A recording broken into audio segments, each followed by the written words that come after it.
अस्सलाम वालेकुम, मैं हूँ दौरान काकड़ एडवोकेट और आप देख रहे हैं मेरा यूट्यूब चैनल लीगल पॉइंट्स।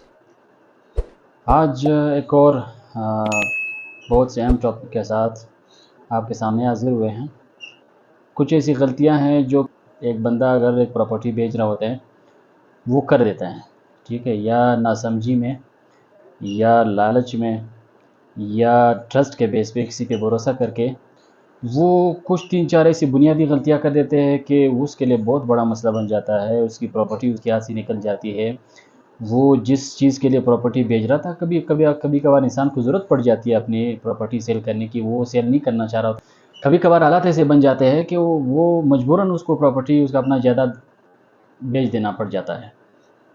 तो वो गलतियाँ इसी रिलेटेड मैंने वीडियो बनाई कि 3-4 कुछ ऐसी टेक्निकल बातें हैं कि मैं चाहता था कि मैं अपने व्यूवर्स तक ये पहुँचाऊँ कि ऐसी ऐसी गलतियाँ अपने प्रॉपर्टी के लेन देन से कभी भी ना किया करें। कोशिश किया करें कि जब भी टर्म्स एंड कंडीशन मुआहदा लिख रहे होते हैं उसी लेन देन के हवाले से, उसी जब आप बेच रहे होते हैं उस हवाले से जब आप मुआहदा करते हैं तो वो गलतियाँ ना किया करें, ठीक है।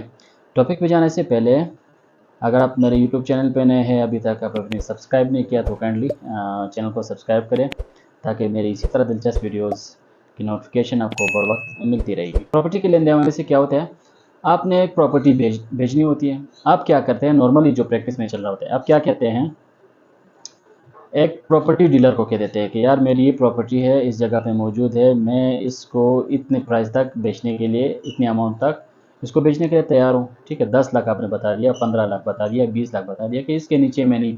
इसके ऊपर प्रॉपर्टी वाले को आप कहेंगे कि आप अगर जा सकते हैं, बेच सकते हैं तो वेल एंड गुड, अगर नहीं तो ये मेरा फिक्स अमाउंट है, 10-15 जो भी आप बताएंगे उस तक के में इसको बेचना है, ठीक है। अब प्रॉपर्टी वाले जो है डीलर, प्रॉपर्टी डीलर बड़े स्मार्ट होते हैं। वो क्या करते हैं, वो दूसरी साइड से क्या करते हैं, लोगों को आपके पास बेचते हैं कि यार ये प्रॉपर्टी है, अगर आपने इसको 10 लाख बताया है, ठीक है, यार ये प्रॉपर्टी है ना, इस ये मैं 8 तक इसको लेने तक तैयार हूँ, ठीक है। फिर दूसरा बंदा बेच जाता है कि ये प्रॉपर्टी मैंने सुना है कि आप बेच रहे हैं, इसको 8-7.5 तक लाख मैं इसको लेने के लिए तैयार हूँ। यहाँ पे क्या होता है, आपका माइंड बन जाता है कि शायद इसकी प्रॉपर्टी की वैल्यू इतना हो, इसकी 8 लाख या 7.5 लाख वैल्यू हो, मैं खामा में 10 तक जो हूँ मैं बेचना चाह रहा हूँ, ठीक है। इसमें 50 से 60% आपका माइंड इसमें बन जाता है।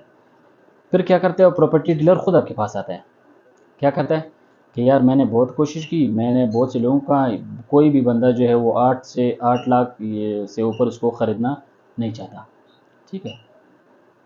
एक्सपर्ट है ना, तो अब बंदा करे भरोसा किस पे करे, ठीक है। अब यहाँ पे आपने क्या किया, वो प्रॉपर्टी बेचने के लिए आप रेडी हुए, ठीक है। अब नॉर्मली प्रैक्टिस में क्या होता है कि जब इस तरह दोनों पार्टी राज़ी हो जाते हैं, बेचने वाला भी राज़ी हो जाता है इतने अमाउंट तक, जो ख़रीद रहा था वो भी राज़ी हो जाता है, क्या करते हैं, वो आते हैं कि मुआहदा करते हैं, स्टाम्प लिखते हैं। अब यहाँ पे ना, यहाँ पे आपसे ऐसी गलतियाँ हो जाती है कि उसका वो आप फिर भुगतोगे। यहाँ पे ऐसी ऐसी गलतियाँ हो जाती है, 3-4 ऐसी गलतियाँ हो जाती है जिसको फिर आप फर्दर आपको फ्यूचर मुस्तकबिल बहुत परेशान करती है, ठीक है। अब क्या होता है, सबसे पहले गलती जो हम लोग हमारे प्रॉपर्टी जो बेचने होते हैं, वो जिसको अवेयरनेस नहीं होती, जिनको मालूमात नहीं होती, या जो बेचारा मजबूर होता है, ठीक है, उनके पैसे की ज़रूरत थी, वो गलती क्या करते हैं, सबसे पहले थोड़ा सा एडवांस लेके एफिडेविट लिख लेते हैं, ठीक है, स्टाम्प पेपर पे लिख देते हैं कि हमारा मुआहदा 8 लाख पे हुआ, इस पे हमने जो है इतना अमाउंट, इसने मुझे 2 लाख रुपए दे दिया। 8 लाख या 10 लाख की अपनी बीजी है, इसमें आप 2 लाख क्यों ले रहे हो? आप अपना कम पैसे लेके, ठीक है, उसको प्रॉपर्टी बेच रहे हो। जब मुआहदा लिख लिया आप तो बाउंड हो गए ना। लॉ भी यही कहता है कि जब आपने एक मुआहदा किया, कॉन्ट्रैक्ट किया, फिर आपने उसे फिरना नहीं है। आप कोशिश किया करें, जब आप प्रॉपर्टी जायदाद बेच रहे होते हैं, कम से कम उनकी आधी, उसके आधे अमाउंट तो ले लिया करें। 10 लाख प्रॉपर्टी 5 लाख ले लें, ठीक है। फिर साथ में क्या करें, उसको बाकी जो रिमेनिंग 5 लाख अमाउंट है उसके लिए ज़्यादा आसान ना रखें, ज़्यादा टाइम ना रखें, ठीक है। 5 लाख इसने मुझे दे दी, 2 महीने बाद या 3 महीने बाद वो क्या करेगा, मुझे बकाया 5 लाख रुपए दे देगा, मैं उसको प्रॉपर्टी ट्रांसफ़र कर दूंगा, रजिस्ट्री कर दूंगा, ठीक है। यहाँ पे बहुत ख्याल रखें, ठीक है। बहुत से लोग ऐसे होते हैं कि 2-3 लाख रुपए ले लेते हैं, 7-8 लाख उनको पेंडिंग होती है, जो 6-7 महीने उन्हें बताए होते हैं कि मैं 6-7 महीने बाद आपको ये अमाउंट दे दूंगा, वो उसके बाद फिर डिले होता रहता है, डिले होता रहता है, साथ में प्रॉपर्टी की वैल्यू भी दिन ब दिन बढ़ती रहती है। आप उल्टा नुकसान में आ रहे होते हैं। एक तो आपकी अमाउंट 1 साल 2 साल फंसी रहती है, ऊपर आपने जिसके लिए वो प्रॉपर्टी भी वो काम भी आपका नहीं हुआ। तीसरा, प्रॉपर्टी की अमाउंट अगर उस टाइम 10 लाख थी, फिर ये 2 3 4 8 1 साल में उसकी प्रॉपर्टी की वैल्यू 20 लाख हो गई। अब तो उल्टा आ गया। फिर क्या करेंगे आप? कोर्ट कचहरी के चक्कर लगाएंगे, कैंसिलेशन ऑफ एग्रीमेंट का केस लगाएंगे, सूट फाइल करेंगे, फिर वकील होंगे, फिर बेस होगा, फिर चलता रहेगा। ये की ये गलती ना। मोस्टली ऐसा होता है कि जब आप एक एग्रीमेंट आप मुआयदा कर लिया, आपने किसी के साथ ज़बानी बात कर ली, फिर आप क्या कहते हो, आपको कहते हैं कि यार मुझे ये इसकी रजिस्ट्री करवाओ। ठीक है, बंदा जो है वो जा रहा है, लाहौर में इसका काम है, बंदा जो बैरून मुल्क जा रहा है, लिहाजा आप मुझे अकाउंट नंबर दे दें, 1 हफ्ते में आपके पैसे आ जाएंगे। ठीक है, फिलहाल 1 लाख आप रख लो, रिमेनिंग अमाउंट जो है वो आपको जो है आप अपना अकाउंट नंबर दे दीजिएगा, हम कर देंगे। तो क्या करे, वो बंदा जा रहा है, उसको ज़रूरी काम है, वो शायद यहाँ पे दोबारा ना आ सके, आप रजिस्ट्री करवाओ। अब आप लोग क्या करते हो, ट्रस्ट के बेस पे रजिस्ट्री करवा लेते हो। भाई क्यों करवाते हो? रजिस्ट्री के लिए तो जिस बंदे पे भेजो उसका होना तो ज़रूरी भी नहीं है ना। ठीक है, अब सिंपली ये क्या करें कि ठीक है यार, जब आप अमाउंट भेजोगे हम रजिस्ट्री आपके नाम पे करवा लेंगे। यहाँ पे तो आपको कोई जान पहचान वाला होगा, वो आके रजिस्ट्री का कन्फर्मेशन लेके आपको करवा लेंगे। ठीक है, एक ये गलती ना किया करें। तीसरा, बहुत से लोग जैसे होते हैं वो सादे लोग होते हैं, वो सादा लोग होते हैं, वो ट्रस्ट पे जल्दी आ जाते हैं, किसी की बात मान जाते हैं। क्या करते हैं, एक खाली स्टाम्प है। इस तरह का केस हमारे पास आया था, उसमें उसने क्या किया था, एक मार्केट भेजा था। ठीक है, अब जो ज़मीन मार्केट के लिए उसने भेजी थी, वो जो दूसरा बंदा था वो बड़ा होशियार था। उसने क्या किया कि सर आप एजिड में आप बुज़ुर्ग लोग हैं, अपना आया करें, मेहरबानी के बस जो जो हमारी बातें हुई है, मैं वैसे ही बाज़ार आता जाता हूँ, मैं सिटी आता जाता रहता हूँ, मैं आप सिर्फ ये पेपर है, इस पर अपने अंगूठे वगैरह लगवा ले। मैं जो हूँ टर्म्स एंड कंडीशन या खाली स्टाम्प लिया था कि इस पर अपना अंगूठा वो साइन। ठीक है, जो खाली वो एक खाली स्टाम्प ले आते हैं, उस पर आप करते हैं कि आप साइन और थंब लगवा के जितनी भी टर्म्स एंड कंडीशन है मैं क्या करूँगा उस पर लिख लूँगा। आपकी कोई टेंशन नहीं है, आप रिलैक्स रहें। ठीक है, आप ट्रस्ट के बेस पे उस पर कर देते हो।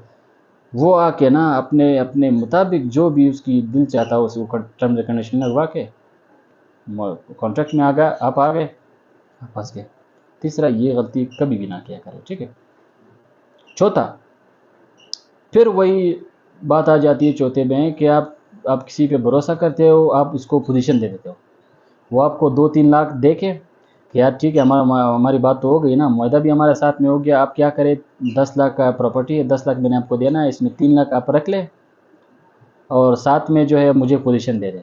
ठीक है, मुझे घर की ज़रूरत है, मैंने इस पे कंस्ट्रक्शन काम का शुरू करना है, मैं वहाँ पे बहुत तंग हूँ पुराने घर में, मैंने यहाँ पे घर बनाना है, इस वजह से मुझे पोजीशन दे दे। आप क्या करते हैं, उसी भरोसे की बुनियाद पे आप क्या करते हैं, ज़्यादा होने की वजह से आप क्या करते हैं, उसको पोजीशन दे देते हैं। ये बहुत बड़ा गलती है। इसके फिर मुस्तकबिल में आप कोर्ट की कचहरी के चक्कर लगाते रहेंगे, आप थक जाएंगे, 2 साल भी लगेंगे, 3 साल भी लगेंगे, फिर पता नहीं आपके हक में फैसला भी है, इसमें लीगल ऐसे कुछ पॉइंट्स फिर आ जाते हैं कि वो आपके खिलाफ आ जाते हैं, फिर अपील होती है, फिर पता नहीं सुप्रीम कोर्ट तक केस पहुंच जाता है। इसमें से ऐसे केसेस हमारे हैं कि वो फिर जिस बंदे ने कॉन्ट्रैक्ट किया होता है उसकी डेथ ही हो जाती है। ठीक है, तो इसलिए मैं कहता हूँ कोशिश किया करें कि जब भी आप लेन देन कर रहे होते हैं, जब ख़ास तौर पर आप भेजने वाले, जब आप सेलर है, आप भेज रहे होते हैं ना, तो 3-4 ऐसी बातें हैं जो मैंने बताई, इस पे अब बहुत ध्यान रखें, इसका बहुत ख्याल रखें, ताकि अब नॉर्मली तो होना भी यही चाहिए कि ठीक है 10 लाख की प्रॉपर्टी है, मैं बेच रहा हूँ, मुझे आप 10 लाख दे दीजिएगा, हम कॉन्ट्रैक्ट एग्रीमेंट लिख देंगे, मैं आपको इंतकालात और रजिस्ट्री करवा दूंगा। ठीक है, लेकिन प्रैक्टिस में होता नहीं, लेकिन फिर इसमें कोशिश किया करें कि ज़्यादा अमाउंट आप ड्यू ना रखें। ठीक है, बकाया ज़्यादा अमाउंट ना रखें। अगर 10 लाख की प्रॉपर्टी है, 15 लाख की प्रॉपर्टी है, इसमें ज़्यादा से आधे से ज़्यादा रकम ले ले या कम से कम आधा तो ले ले। फिर इसमें कॉन्ट्रैक्ट का ड्यूरेशन कम रखे, उसका दौरानिया कम रखे, 2 महीने 3 महीने 4-5 से तो बिल्कुल भी ज़्यादा ना करें। अगर 5 से ज़्यादा रखना है, फिर इस पर कुछ 1-2 शिक और भी ऐसे डाल दो कि वो उसमें उसको फंसाओ उस कॉन्ट्रैक्ट में। ठीक है, तो इसलिए लीगल ओपिनियन लिया करें, एक वकील से, एक लीगल एक्सपर्ट से इसकी लीगल ओपिनियन लिया करें, उससे पूछ लिया करें। इसमें 3-4-5-10 तक खर्चा भी अगर आ जाए तो इसमें मुस्तकबिल में आप बहुत सी परेशानियों से बच सकते हो। तो इसलिए कोशिश किया करें कि ऐसी लेन देन के मामलों में जहन लगा के जो भी कॉन्ट्रैक्ट की जो शिक होते हैं, जो भी अपने टर्म्स एंड कंडीशन लिखने होते हैं, उसको सोच समझ के लिया करें। तो मिलते हैं इंशाल्लाह एक और अच्छे और दिलचस्प वीडियो के साथ। तब तक के लिए आप अपना ख्याल रखें। अल्लाह हाफ़िज़।